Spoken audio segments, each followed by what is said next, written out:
பழனி விவகாரத்தை பொறுத்த வரைக்கும் மிக தீவிரமாக விசாரணை போயிட்டு இருக்குது. சம்பந்தப்பட்ட பதிவுத்துறை அதிகாரிகள் மேலும் வழக்கு வந்து ஆல்ரெடி போடப்பட்டிருக்குது.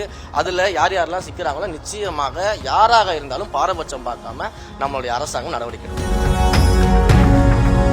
திடீர்னு வந்து ரமேஷ் அவர்களின் உறவினர் தான் வந்து 100 கோடி ரூபாய் நிலத்தை 2 கோடி வாங்கிட்டு முதல்ல என் குடும்பத்தில் இருக்க என் கிட்ட 2 கோடி ரூபாய் பணமே கிடையாது. அதுதான் உண்மை. அப்படியே 2 கோடி ரூபாய் இருந்தாலும் சீப்பு திருடிட்டா வந்து கல்யாணம் நின்றோம் அப்படின்ற மாதிரி இந்த சீப்பு திருடுற வேலையெல்லாம் பண்ணிக்கிட்டு இருக்காங்க. பழனி விவகாரத்துல விசாரணை எந்த அளவுக்கு போயிட்டு இருக்கு?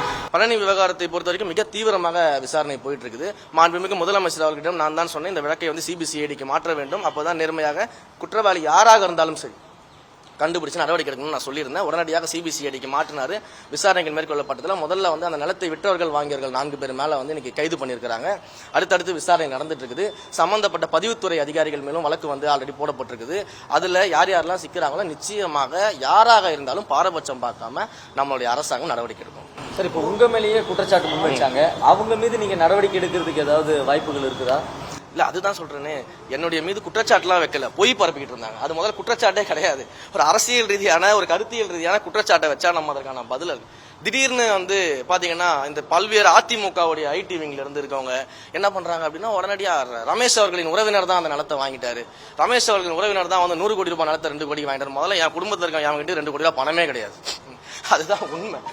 இன்னொன்னு, அப்படியே 2 கோடி ரூபா இருந்தாலும் நாங்க வாழ்றதே வாடகை வீட்டுல இருந்துகிட்டு இருக்கோம். நாங்க சென்னையில வீடு வாங்காம ஏன் பழனியில போய் வாங்க போறோம்? இதெல்லாம் சும்மா ஒரு எக்ஸாம்பிள் சொல்றேன். ஏன்னா அவங்க வந்து ஒரு காரணம், ஏதாச்சும் ஒரு காரணத்தை வச்சு என்னுடைய பேரையும் புகழையும் வந்து கெடுக்கணும் அப்படின்னு சொல்லிட்டு இந்த ஒரு படத்துல ஒரு நல்ல காமெடி சீன் வரும்ல, சீப்பு திருடிட்டா வந்து கல்யாணம் நின்றோம் அப்படின்ற மாதிரி இந்த சீப்பு திருடுற வேலையெல்லாம் பண்ணிக்கிட்டு இருக்காங்க.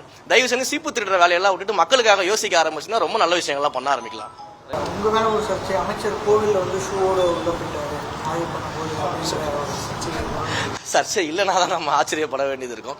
அதாவது ஸ்ரீரங்கத்துல வந்து பாத்தீங்கன்னா ஒரு கோபுரத்தினுடைய பணி வந்து ரொம்ப நாளா நடந்துகிட்டு இருக்குது. ரொம்ப நாளா அது முடிப்பு இல்லாமல் இருக்குது. அந்த ரோடு வந்து பிளாக்ல இருக்குன்னு சொல்லிட்டு மக்கள் வந்து நீண்ட காலமாக கோரிக்கை வச்சுக்கிட்டு இருக்காங்க. அப்ப அந்த கோபுரத்தை நம்ம ஆய்வு பண்ண போறோம். அது ஃபுல் டெமாலிஷ் பண்ணி கம்ப்ளீட்டா வந்து கல்லும் முள்ளுமா இருக்குது. நிறைய ஆணிகள், இரும்புகள் அங்க எல்லாமே இருக்குது. அங்க இருக்கக்கூடிய வேலை செய்யக்கூடிய அந்த கோபுரத்தை கட்டக்கூடிய தொழிலாளர்களே காலணிகள் அணிந்து கொண்டு கட்டிக்கிட்டு இருக்காங்க. அந்த கோபுரத்தை தன்னுடைய சொந்த பணத்துல எடுத்து பண்ணக்கூடிய டோனரு அங்க நான் போகும்போது, சார் நீங்க ஷூவை கழட்டின, நீங்க ஷூ போட்டுட்டே வாங்க, ஏன்னா நிறைய வந்து இந்த கல் இருக்குது, ஆணிகள்லாம் இருக்குது, இது வந்து நம்ம வந்து அப்படி போனா சரிப்பட்டு வராது, நானே வந்து டோனரு, நானே ஷூ போட்டுட்டு தான் போறேன், நீங்க அதெல்லாம் எதுவும் யோசிக்க வேணா, நீங்க வாங்க. ஏன்னா ஆல்ரெடி வந்து நம்ம பணிகள் ஆரம்பிச்சிட்டோம்னாலே வேற வழி கிடையாது. ஏன்னா பணிகள்ல இருக்கக்கூடிய அத்தனை பேரும் வந்து சேஃப்டி மெஷர்ஸ் பார்த்துட்டு ஷூ போட்டுட்டு தான் வேலை பார்த்துட்டு இருக்கிறோம். அதனால இதெல்லாம் வந்து நீங்க யோசிக்க வேணா, வாங்கன்னு சொன்னாரு. அதன் அடிப்படையில் நம்ம போனோம். அதாவது பகுத்தறிவுன்னு ஒன்று இருக்கணும். கண்டிப்பா இந்த கேள்வியை கேட்கறாங்களா, அவங்களுக்கு வந்து பகுத்தறிவுன்னு ஒன்று இருந்ததுன்னா இந்த கேள்வியை கேட்க மாட்டாங்க. ஒரு சேஃப்டி மெஷர்ஸுக்கு பண்றதும் இதுவும் ஒன்னா. அப்ப அங்க வேலை செய்யக்கூடிய பணியாளர்கள் எப்படி வேலை செய்வாங்க? அவங்களும் செருப்பு போடாம வேலை செய்யணுமா?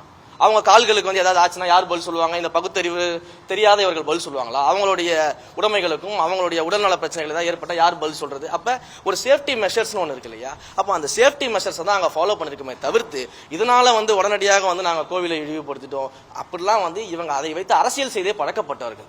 இந்த மாதிரியான விஷயங்களை கையில் எடுத்துட்டு அரசியல் செய்யறவங்களுக்கு எப்படி பகுத்தறிவு இருக்கும்? அப்ப பகுத்தறிவு இருக்கக்கூடியவர்கள் நிச்சயமாக இந்த கேள்வி எழுப்ப மாட்டாங்க.